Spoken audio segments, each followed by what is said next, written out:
দিনটা ছিল ২৮শে November ২০২৪ last trip বলতে পারো। পৌঁছে গেলাম ভোর ভোর ৫টার সময় হাওড়া।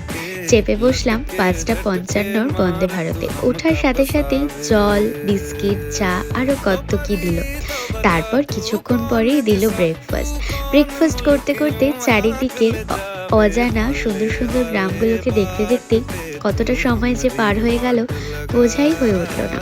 আর সকালবেলার জার্নিটা দেখতে দেখতে যাওয়ার যে এত মজা, সেটা বন্দে ভারতে না গেলে বোঝাই যাবে না।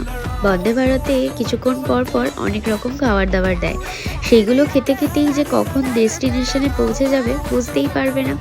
আর তারপর জার্নিতে যদি তোমার সাথে একটা সঙ্গী হয় বকবক করার, তাহলে তো আর কোনো কথাই নেই।